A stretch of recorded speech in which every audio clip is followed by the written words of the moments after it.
महाकाय सूर्यकोटि समप्रभ निर्विघ्नं कुरु मे देव सर्वकार्येषु सर्वदा। आप बीती, क्योंकि उनकी भी एक दुनिया होती है और जो कभी कभी आपके पास आ जाती है और तब होते हैं डरावने सपनों से सच्चे अनुभव।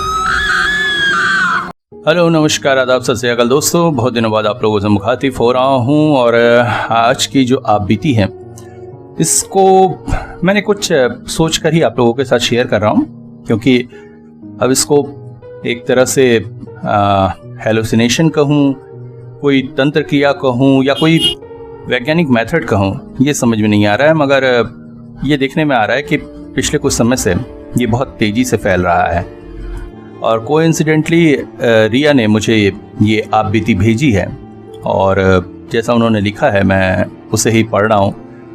आप लोगों के लिए भी ये एक तरह से अलर्ट है, इसको सुनिएगा, समझिएगा और अगर किसी के साथ ऐसा कुछ होता है तो उस पर एक्शन जरूर लीजिएगा। रिया लिख रही हैं कि सर, मैं इस बात को पूरी तरह से नहीं समझ पाई हूँ कि मेरे साथ क्या हुआ या क्या हो रहा था, मगर जैसा कुछ हुआ उसे सबके साथ शेयर करने के लिए ही मैं आपको ये आप बीती लिख रही हूँ। रिया लिखती हैं कि ये घटना शुरू हुई थी आज से करीब साल भर पहले। अचानक एक रात मैंने सपना देखा और सपने में एक लड़का मुझे दिखाई दिया जो मेरे साथ मेरे कॉलेज में था। इसके बाद कुछ दिनों में वो लड़का बार बार मेरे सपनों में आने लगा। कभी कॉलेज में मेरे साथ घूमता, कभी बातें करता। मैंने इसे एक सामान्य सपना ही समझा, क्योंकि मेरी उम्र में इस तरह के ऑब्सेशंस, इस तरह की बातें होती रहती हैं। क्योंकि मैं एक थोड़ी इंट्रोवर्ट टाइप की लड़की हूँ जो कॉलेज में बाकी लोगों की तरह बॉयफ्रेंड गर्लफ्रेंड के चक्कर में नहीं पड़ती हूँ। मैं अपने पढ़ाई से मतलब रखती हूँ और शायद इसलिए मेरी इनर फीलिंग्स सपने के रूप में मेरे सामने आ रही है, मैंने यही समझा।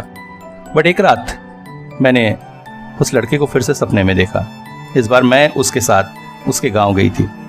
मैं उसके गांव में पूरी तरह से घूमी, उसका छोटा सा घर देखा, घर में उसके माता पिता बहन थे, उन्हें सबसे मिलवाया। अगली सुबह जब मैं जगी तो ये मेरे लिए बहुत अजीब सी बात थी। मैंने ये बात अपनी मम्मी से भी शेयर की, मगर उन्होंने कहा कोई बात नहीं, इस तरह के सपने आते रहते हैं, इनको ध्यान नहीं देना चाहिए। और जैसा मम्मी ने कहा मैंने उस पर ध्यान नहीं दिया।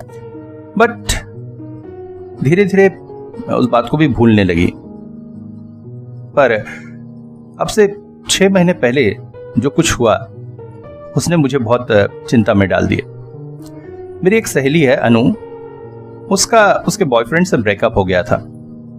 एक दिन उसने बताया कि उसे ब्रेकअप के बाद से ही एक अजीब सा सपना आ रहा है और सपने में एक लड़का उसे दिखाई देता है जो पहले तो उससे मिलने जुलने की कोशिश कर रहा था, मगर अब उसके काफी करीब आ गया है। मैं सुनकर चौंक उठी। मैंने अनु से उस लड़के की रूपरेखा पूछी और जैसा उसने बताया मैं ये जानकर आश्चर्यचकित हो गई कि ठीक वैसा ही लड़का मैं भी अपने सपने में देख रही थी। आखिर हम दोनों के सपने में एक ही लड़का दिखने का क्या मतलब? आगे अनु ने जो बताया वो और चिंतित करने वाला था।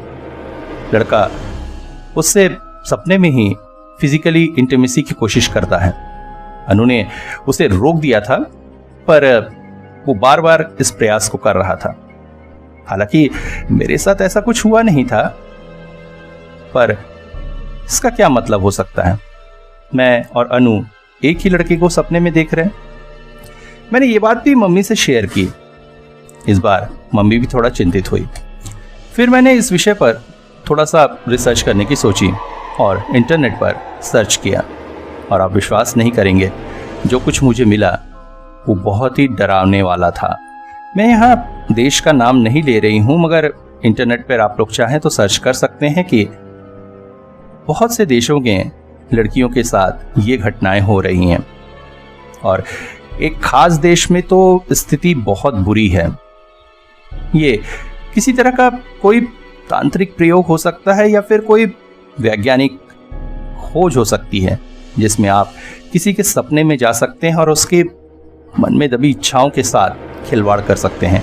और वो जो भी हैं या जो लोग भी हैं वो ऐसा ही कर रहे हैं, क्योंकि ये सपने उन्हीं लड़कियों का आते हैं जो या तो इमोशनली टूटी हुई हैं, किसी ट्रॉमा से गुजर रही हैं, या फिर जो इंट्रोवर्ट है और अपनी फीलिंग्स दूसरों के साथ शेयर नहीं कर पा रही हैं। टचवुड मैं और मेरी सहेली तो भाग्यशाली थे कि हमारे साथ ऐसा कुछ हुआ नहीं, मगर वो सपने में अगर इंटीमेसी की कोशिश कर रहा है और मेरी सहेली ने उसे इजाज़त दे दी होती तो फिर उसके आगे क्या होता, ये सोचा भी नहीं जाता है। मैं इस आपबीती के ज़रिए सभी को अलर्ट करना चाहती हूँ, खासकर लड़कियों को, क्योंकि ये बात बहुत तेज़ी से सभी देशों में फैलती जा रही है। हालांकि अभी तक ये खुलकर सामने नहीं आई है, मगर लड़कियों के लिए ये एक अलर्ट है। अगर आपके साथ भी ऐसा कुछ होता है या आप किसी इमोशनल ट्रॉमा से गुजर रहे हैं तो आपको सावधान हो जाना चाहिए। और अगर ऐसा कुछ होता है तो तुरंत अपने घर वालों को बताइए और साइकियाट्रिस्ट की मदद लीजिए, क्योंकि आपके साथ कुछ बहुत बुरा भी हो सकता है। बात सही है। इंटरनेट पर अगर आप सर्च करेंगे तो इस विषय में आपको बहुत सारी जानकारियां मिल जाएंगी। एंड एक तरह से हम लोगों के लिए ये अलर्ट भी है, क्योंकि इस तरह की घटनाएं सच में हो रही हैं। तो अपने नियर एंड डियर वंस को सुरक्षित रखिए, खासकर लड़कियों को अलर्ट रहने की बात है। और जैसे कि उन्होंने कहा कि अगर ऐसा कुछ होता है तो जरूर साइकियाट्रिस्ट से संपर्क करिए। और अगर इस विषय में आप लोगों के पास कुछ और जानकारी है या कोई और घटना है तो जरूर शेयर करिएगा कमेंट में, ताकि और भी लोग इससे अलर्ट हो सकें। आज की जो दूसरी घटना है वो थोड़ी सी अच्छी खासी डरावनी है। इसे लिख रहे हैं मानवेल लिखते हैं, ये घटना मेरे साथ पिछले साल दिसंबर के आसपास हुई थी। मैं अपने शहर से दूर एक कॉलेज में पढ़ता हूँ और यहाँ पर हॉस्टल की कोई अच्छी सुविधा नहीं है, बट एक मौसी जी अपने घर में ही हॉस्टल चलाती हैं, तो मैं उसी बॉयज़ हॉस्टल में रहता हूँ। यहाँ से हमारा कॉलेज थोड़ा दूर ही है और सबसे बड़ी बात यह है कि यहाँ पर खाने पीने की सुविधा नहीं है। यहाँ से करीब 1 किलोमीटर दूरी पर एक होटल है, वहाँ जाके हमें खाना खाना पड़ता है। तो सब कुछ ठीक ही है। मौसी जी बहुत अच्छी हैं, सारे बॉयज़ का काफ़ी अच्छा ख्याल रखती हैं और हम लोग काफ़ी अच्छे से यहाँ रहकर पढ़ाई लिखाई कर रहे हैं। बात एक दिन की है। मैं अपनी गर्लफ्रेंड से बात करने के लिए घर की छत पर गया था और उस दिन बातों बातों में काफ़ी समय बीत गया था। तो जब मैं नीचे आया तो मेरे साथी लड़कों ने कहा कि क्या बात है, अपनी गर्लफ्रेंड से बात करने में आज तो इतना बिजी हो गया कि खाना खाना ही भूल गया। मैंने घड़ी देखा तो रात के करीब 10 बज गए थे और इस शहर में रात के 8 बजे मतलब ही चारों तरफ सन्नाटा। तो फिर मेरे दोस्तों ने बताया कि वो लोग सब खाना खा के आ चुके हैं। ऐसे में आज मुझे अकेले ही खाना खाने जाना था, भूख भी जोरदार लग रही थी। मैंने अपनी बाइक उठाई और होटल की तरफ चल पड़ा। रास्ता पूरा सुनसान था और एक बात यह भी थी कि रास्ते में एक कब्रिस्तान पड़ता था। मैं उसे पार करके होटल गया और खाना खाकर लौटने लगा। लौटते में मेरे साथ एक छोटी दुर्घटना ही कहूंगा हो गई कि मेरी बाइक पंचर हो गई। अब 1 किलोमीटर का वो सुनसान रास्ता, मेरे साथ कोई नहीं और मुझे पैदल ही पार करना था, क्योंकि इतनी रात गए कोई रिपेयरिंग वाला भी नहीं मिलने वाला था। खैर, मैं डरपोक लड़का हूं नहीं, इसलिए बाइक लेकर मैं पैदल ही हॉस्टल की तरफ चलने लगा। चलते चलते काफी रास्ता पार हो चुका था। अभी मैं कब्रिस्तान के पास ही पहुंचा था कि अचानक मुझे ऐसा लगा जैसे मेरे आसपास से किसी बच्चे के हंसने की आवाज आ रही। मैं पहले तो चौंक पड़ा, फिर लगा हो सकता है आसपास कोई हो। वो कब्रिस्तान वैसे मुस्लिम कब्रिस्तान था, तो मैंने सुन रखा था कि उनका कोई ऐसा त्योहार होता है जिसमें वो रात को अपने अजीज़ों के पास जाते हैं और उनकी कब्र सजाते हैं, तो मुझे लगा हो सकता है वही त्योहार हो, इसीलिए कब्रिस्तान में भीड़ भाड़ हो गई।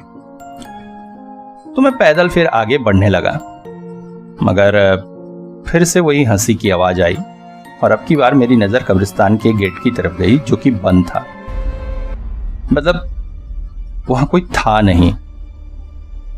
तब मैं थोड़ा सा चौंका और गौर से इधर उधर देखने लगा। तब मैंने पाया कि कब्रिस्तान की जो ऊंची दीवार थी उस पर एक बच्ची खड़ी थी और स्ट्रीट लाइट की रोशनी में मुझे ऐसा लगा जैसे वो मुझे इशारा कर रही है।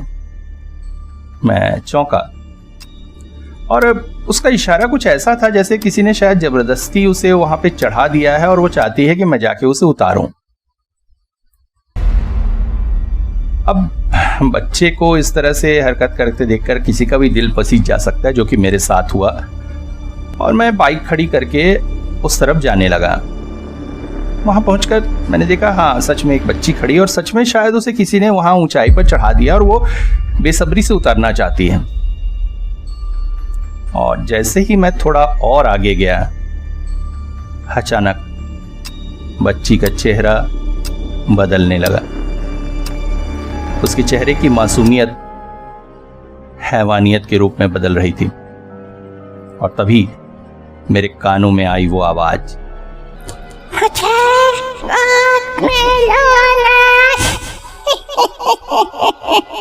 विश्वास करिए ऐसी भयानक और डरावनी आवाज मैंने आज तक नहीं सुनी थी। और ऐसे सुनसान से इलाके में अगर आपके साथ ऐसी कोई घटना हो जाए तो जो आपके साथ होगा वही मेरे साथ हुआ। मैं वहीं बेहोश होकर गिर पड़ा। अगली सुबह मेरी नींद खुली हॉस्टल के कमरे में। लड़कों ने बताया कि जब बहुत रात तक मैं नहीं आया तो वो लोग मुझे ढूंढने निकले और कब्रिस्तान के उसी जगह पर मुझे सड़क पर बेहोश पड़ा पाया। फिर मैंने रात में मेरे साथ जो कुछ भी हुआ था वो सारी घटना उनके साथ शेयर की। तब हॉस्टल वाली मौसी जो वहीं खड़ी मेरी बातें सुन रही थी, उसने बताया कि कब्रिस्तान के पीछे बस्ती में ही एक महिला रहती है। परिवार में वो, उसके पति और एक बेटी है, या कहीं थी। बेटी बहुत ही चंचल और शैतान थी। महिला पासी के तालाब में नहाने जाया करती थी। तालाब काफी गहरा था। महिला जब कपड़े धोती या नहा रही होती तो बच्ची वहीं खेलते खेलते आसपास निकल जाती थी और उस दिन भी कुछ ऐसा ही हुआ। इसलिए महिला ने उतना ध्यान नहीं दिया क्योंकि खेल खाल कर बच्ची घर वापस आ जाती थी। पर जब उस दिन देर रात तक वो नहीं आई तो बच्ची की तलाश की गई और तालाब गहरा होने की वजह से उसकी लाश नहीं मिल सकी। फिर काफी खोजबीन के बाद सिर्फ उसके कपड़े तालाब से मिले। उस दिन खेलते खेलते बच्ची तालाब की गहराई में जाकर डूब गई थी।